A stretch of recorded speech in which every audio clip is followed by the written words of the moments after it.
Boa noite e bem-vindos à segunda parte do debate da grande reportagem do Repórter Sábado com Sandro Betancourt, jornalista e autor da reportagem, também Pedro Porença, advogado, Elsa Belo, diretora técnica da Associação Ares do Pinhal e Pedro Anastácio, vereador do PS da Câmara Municipal de Lisboa. Boa noite a todos e bem-vindos. Bom, Sandro, ainda antes desta reportagem ir para o ar, como vimos agora, já houve aqui uma reação.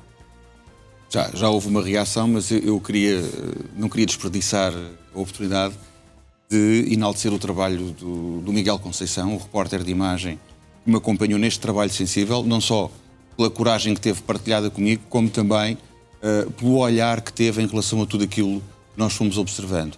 Grande parte desta reportagem é o olhar do Miguel Conceição, portanto, aquilo que ele conseguiu captar de uma forma sublime, e queria destacar, sem dúvida, o brilhante trabalho que ele fez. Em relação à pergunta que me fazes, efetivamente, mais uma vez, há uma consequência direta do nosso trabalho de investigação e isso a mim deixa-me muito feliz. Agora, aquilo que me deixa triste, foi o que eu disse na primeira parte do debate, é que a Câmara Municipal de Lisboa e também os proprietários deste tipo de imóveis atuem por reação e não por antecipação. Porque aqui o que está em causa é mesmo isso. Porque se toda a gente agisse por antecipação, os problemas seriam todos minorados. Ou seja, estas pessoas se calhar já teriam um apoio social há mais tempo, o próprio prédio teria ficado menos danificado e isso é que é de lamentar. De facto, o buraco, a entrada por onde toda a gente que quisesse entrar foi efetivamente emparedado esta semana, mas, tal como disse, o emparedamento deste prédio não explica as respostas ou não esclarece as respostas que ainda estão por dar em relação a um negócio que foi feito em 2008. Já passaram 17 anos e este prédio, para todos os efeitos, foi emparedado, não tem utilidade prática rigorosamente nenhuma. É um prédio que está devoluto, que está vazio, que está destruído e temos aqui duas entidades com uma responsabilidade partilhada, mas que agora cada uma tentam atribuir responsabilidades uma à outra. É isto que nós temos. Apesar dessa reação, esta casa tem mais entradas, por isso também não é bem a solução. Com certeza, Bruno, deixa-me só aqui recordar o caso do Hotel Nave, que o Repórter Sábado também tornou público no Porto, em que a deficiência, pela forma como o edifício foi sendo emparedado, fez com que as pessoas mais vulneráveis encontrassem sempre uma entrada. E eu tive a oportunidade de estar alguns dias por perto deste edifício, e esta entrada não é a única. Qualquer pessoa, vem aí o frio, vem a chuva, qualquer pessoa que queira entrar neste edifício, se de facto ele continuar a estar abandonado, é um alvo destas pessoas. Parte-se um vidro, entra-se lá para dentro. Portanto, este edifício tem que tomar um rumo para se justificar o dinheiro, os milhões de euros que estão aqui investidos e que fazem parte de todo o nosso erário. No fim e ao cabo, somos nós que estamos a pagar. Somos nós que estamos a pagar isto, não é? E Elsa Belo, falando aqui no caso das pessoas vulneráveis, a Elsa tem acompanhado bem de perto esta realidade, até por causa deste programa de Metadona perto da Avenida José Malhoa, onde está este edifício. No fundo, estas pessoas vulneráveis acabam por usufruir deste espaço porque está ao abandono. Não há aqui não há impedimento nenhum. Sim. Também porque precisam.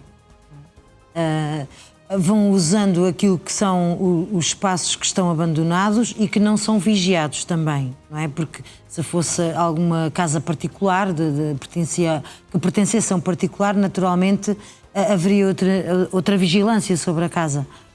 É claro que estes espaços vão sendo vandalizados, vão sendo utilizados porque as pessoas precisam, não é? Porque as pessoas não têm onde ficar.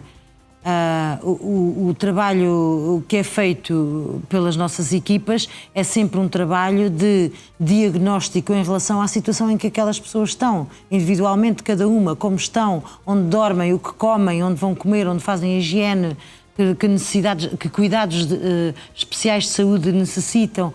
Esse é o trabalho que nós vamos desenvolvendo. Nem sempre, infelizmente, é possível, não é sempre possível e não é possível para todos haver uma resposta adequada àquilo que são as necessidades das pessoas. Isso não quer dizer que nós não continuemos a lutar com os parceiros que fazem parte destes projetos, no sentido de arranjar soluções e de criar soluções e não deixar morrer aquilo que já existe. Isso também é importante, porque apesar de tudo, Lisboa tem muitos recursos e tem muitas coisas a funcionar. Portanto, temos de nos empenhar em não deixar que estes recursos desapareçam e que não sejam aproveitados. E Pedro Anastácio, Lisboa tem muitos recursos, tem também muitos prédios devolutos. Este é apenas um dos muitos exemplos. Existe muito património degradado. Que propostas é que tem para combater este tipo de situações cada vez mais recorrente? Bom, primeiro, eu acho que esta situação é muito alarmante. Quer dizer, nós vemos aqui uma situação que uma pessoa indigna-se do ponto de vista social, porque ver aquelas pessoas totalmente abandonadas, sem nenhum tipo de resposta, sem nenhum tipo de solução, sem nenhum tipo de visita dos serviços sociais. Deixe-me ver aqui, fazendo um reparo, também os polícias municipais tiveram a sua cara desfocada, mas eles não tiveram. É uma sugestão para o futuro de melhoria, que acho que também é importante. E nós vemos que isto, quer dizer, a Câmara não atua no sentido de garantir a salvaguarda de pessoas e bens. Temos uma situação de perigo iminente, que pode haver um incêndio, pode haver mortes, podem haver feridos, e parece que estas pessoas não existem. E como se vê, quando avisados, houve uma atuação, foram lá com a Polícia Municipal. E porquê que não acionaram um conjunto de outros tipos de respostas? Isso também é uma questão que fica bem visível. Vai a Polícia Municipal, mas não foi nenhum tipo de apoio social, não foi nenhum tipo de fiscalização de urbanística, não foi nenhuma dessas respostas que deveriam ter sido acionadas face àquele tipo de situação. Propostas neste sentido. Eu sou vereador da oposição, sem pelouros, mas acredito que, do ponto de vista da atuação dos devolutos, deve ser muito firme. E nós vemos que, até pelo aquele que é os imóveis que têm a tributação agravada por estarem numa situação de devoluta, não correspondem à realidade da cidade. Nós vemos que aqueles que têm essa tributação agravada existem muito mais na cidade. E por isso, desse ponto de vista, acho que algo que a Câmara tem de fazer é esta penalização para quem deixa tipo de propriedade devoluta. Depois, ter a sua fiscalização urbanística a funcionar e a acionar todos os meios para evitar situações de perigo. Mas mais, eu quero focar, porque nesta parte da reportagem que vimos já uma situação aflitiva do ponto de vista social e humano, não é? Então, um conjunto de pessoas ali entregues ao Deus dará, à espera de que um desastre aconteça, e vemos, pela ausência, quer da Santa Casa Misericórdia de Lisboa, quer da Câmara Municipal, nomeadamente um vereador com pelouros, neste debate, acaba por está alinhado com o tratamento que tem sido dado a este edifício. Não existe uma política de transparência, não existe uma política de resposta social e espelha uma cidade a falhar, em que não são acionadas as respostas que podiam, e esta fiscalização, por exemplo, urbanística, se já fosse feita, já poderiam ser mandar fazer obras coercivas, por exemplo, para evitar e para garantir a situação de pessoas e bens, e isso não está a ser feito. Só para não nos acusarem de escondermos factos, Pedro, tu há pouco referias que só a Polícia Municipal é que esteve presente neste dia. Eu tenho conhecimento que no dia em que foram empardar o edifício, foram também técnicos da Câmara Municipal de Lisboa dos Serviços Sociais. Eu não sei que destino é que estas pessoas obviamente tiveram. É de louvar que realmente tenham tido esse apoio social. Aquilo que eu não consigo compreender é que este apoio social já deveria ter sido dado. E mais uma vez reforço, não por reação, mas por antecipação. Claro. Porque por isso é que nós temos uma entidade que tem que fiscalizar, tem que monitorizar. Só mostra que até a monitorização destas situações deixa muito a desejar. Ou seja, há uma situação gravíssima do ponto de vista social, há uma situação gravíssima do ponto de vista urbanístico e, no fundo, temos uma ação das entidades competentes porque foram avisadas por jornalista do Não. É mesmo assim que estamos. E, Pedro... Não quero desvalorizar, é mesmo para pôr a crítica nas entidades. Pedro, até porque, antes da minha denúncia, entre aspas, e das minhas perguntas, já existiam queixas formalizadas por moradores, por unidades hoteleiras, tanto na Câmara Municipal, como na Polícia Municipal, como na PSP. Portanto, toda a gente estava a par desta realidade. Isso ainda demonstra algo mais grave, ou seja, que no fundo, quando são queixas de moradores, de entidades, parece mas que não têm canal televisivo, não contam, e só existe mesmo a ação quando isto chega às televisões. Isto ainda é um outro patamar de irresponsabilidade, de incompetência, de descuido na cidade de Lisboa. Que aqui não há desculpas, porque esta situação passou 4 anos nas mãos do engenheiro Carlos Moedas sem que saísse do sítio. Por isso, eu sei que ele gosta muito de desculpar, atirar para o passado, mas ele já é Presidente há 4 anos, será Presidente por mais 4 anos e esperemos que esta seja uma situação que possa resolver, pelo menos acionando os poderes e os instrumentos que a Câmara Municipal tem ao seu dispor. E Pedro Proença, falando aqui de uma IPSS, o que exige ao Governo uma tutela reforçada, não se verificou. Também não se verificou, também é verdade que o Governo, no âmbito daquilo que é a sua competência em termos de tutela e no âmbito daquilo que é o Conselho de Auditoria da própria Santa Casa, falhou redondamente. Agora, eu pegando aqui nas palavras do Pedro Anastácio, eu temo é que nos próximos 4 anos haja muito trabalho para fazer por parte da equipa de reportagem do Repórter Sábado, porque a este ritmo vamos precisar de fazer muitas reportagens para os problemas serem resolvidos. Portanto, Sandro, prepara-te, porque provavelmente vais ter trabalho para frente. Bruno, eu ia-te fazer um desafio. Imagina tu agora, vamos pôr este cenário, que eu sou a fundadora da Santa Casa da Misericórdia de Lisboa, a Rainha Dona Leonor, em 1498, e tu fazes-me uma pergunta. O que é que tu perguntarias à Rainha Dona Leonor se ela estivesse aqui, perante este caso? Passa-te pela cabeça que perguntas é que tu fazias? Uma perguntinha perante esta situação? Mas eu dou-te a resposta muito rapidamente. A Rainha Dona Leonor provavelmente dizia assim: olha, meu caro Pedro Proença, sabe que no meu tempo estas situações faziam perder as cabeças. Hoje só fazem perder a vergonha. Essa é que é a realidade. As situações hoje nem levam um dirigente a vir a um canal de televisão nem levam um dirigente a vir a explicar. Portanto, quanto mais perder a cabeça. Pronto, isso já nem se exige. Bem, é que Santa Casa da Misericórdia, Bruna, deixa-me dizer-te uma coisa. É uma super entidade, digamos assim. Para as pessoas terem uma ideia, lá em casa, a Santa Casa da Misericórdia, em termos de orçamento, movimenta quase tanto como vários ministérios do Poder Central. Vou dizer uma coisa, a receita da Santa Casa foram 294 milhões de euros em 2024. Sabes quanto é que tem de património em ativos patrimoniais de Santa Casa? Tem 900 milhões de euros em ativos patrimoniais. Pronto, eu já sei, estamos com pressa, mas deixa-me dizer disto. A Santa Casa da Misericórdia de Lisboa deve, obviamente, dar proteção aos mais vulneráveis. Agora, o que a Santa Casa não pode fazer é ela própria criar focos de vulnerabilidade, que é o que está a acontecer. Não faz sentido estarmos aqui a falar em fazer sponsor a iniciativas meritórias como esta que nos foi trazida aqui hoje, quando depois é a própria Santa Casa da Misericórdia, com a conivência do poder local e do poder central, que cria esses focos de vulnerabilidade. Eu vou terminar dizendo isto. Eu há bocado disse aqui que isto é um monumento à incompetência. Eu vou-te dizer uma coisa. Esta situação é o colapso moral da própria instituição em si. Isto é o colapso moral da Santa Casa da Misericórdia. E felizmente que há um Repórter Sábado, e foi o Repórter Sábado que ajudou estas pessoas. Só foram lá por reação. Sandro, já muito falamos aqui, mas de facto aquilo que é chocante, estamos a falar de 32 milhões de euros que permanecem inutilizados durante 16 anos. Há aqui muita coisa por explicar neste que é um edifício que está na artéria da capital.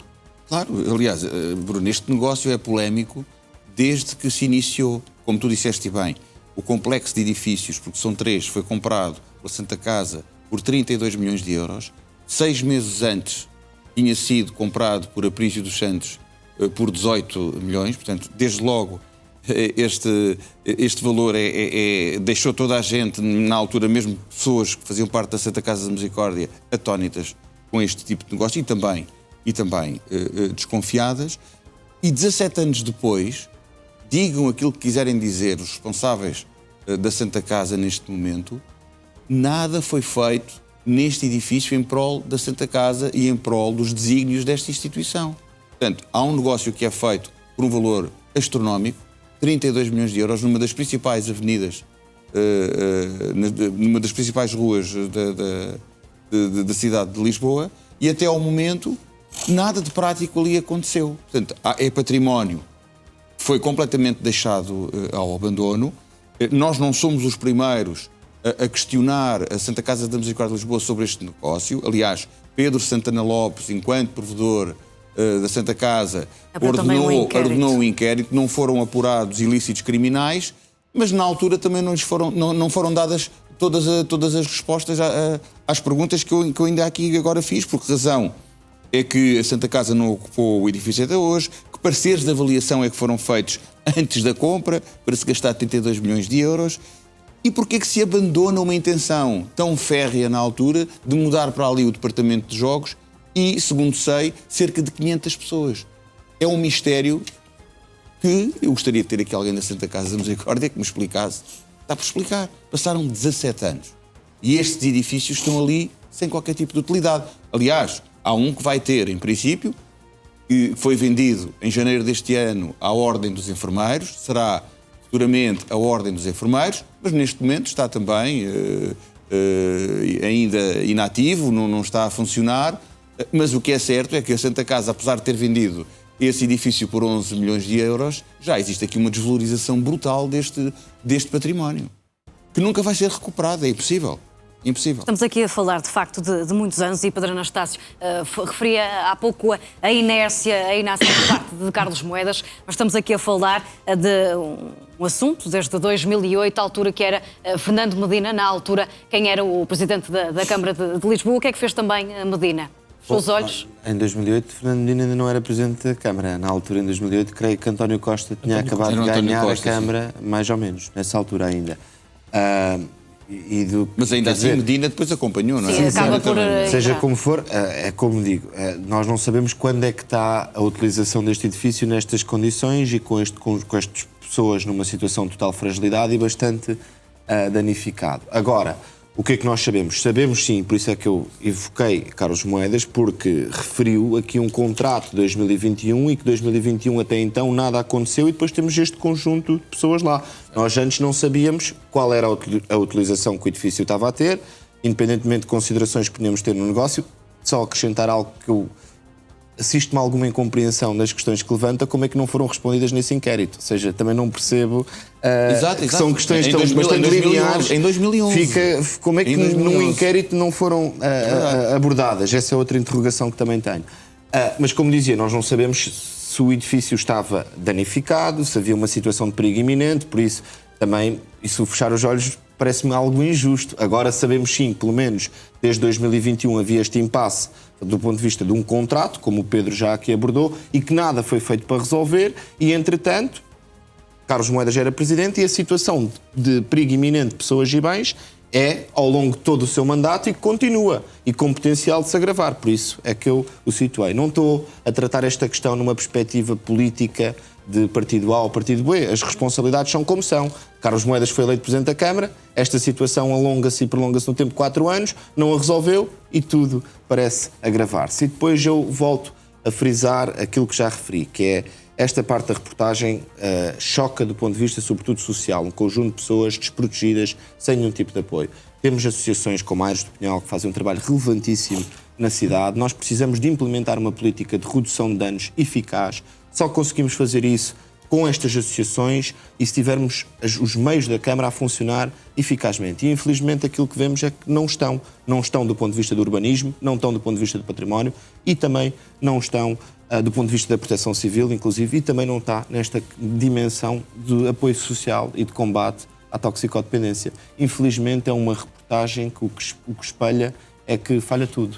E isso é a conclusão a que tiramos e que, infelizmente, que nos entristece enquanto vereador, mas também enquanto município da cidade de Lisboa. E depois a falta de casas. Quer dizer, nós vivemos numa cidade das mais caras da Europa, temos um edifício, ainda há pouco aqui comentávamos, de 10 andares, com cerca de 6 mil metros quadrados de área. Ou seja, pensem o que era o potencial, por exemplo, se esse edifício fosse reconvertido para ser colocado ao serviço da habitação, a mais-valia que isso representava para a cidade. Mas temos aqui duas entidades que não se conseguem entender, até são parte do problema e, infelizmente, não são parte da solução. E é isso que nós precisamos que sejam. E Elsa Belo, como é que se justifica que um prédio ocupado, vimos na reportagem, e o Sandro conseguiu presenciar isso mesmo, por cerca de 20 pessoas, havia, de facto, queixas também por parte dos moradores e, nos entretantos, nunca tenha havido apoio por parte dos serviços sociais da Câmara? Por acaso, não nos chegou a nós diretamente nenhuma queixa relativamente a esta situação e também a nossa participação quando existem queixas relativas à ocupação de espaços ou a comportamentos mais desadequados na comunidade, o que nós fazemos o nosso trabalho é sobretudo com as pessoas que acompanhamos.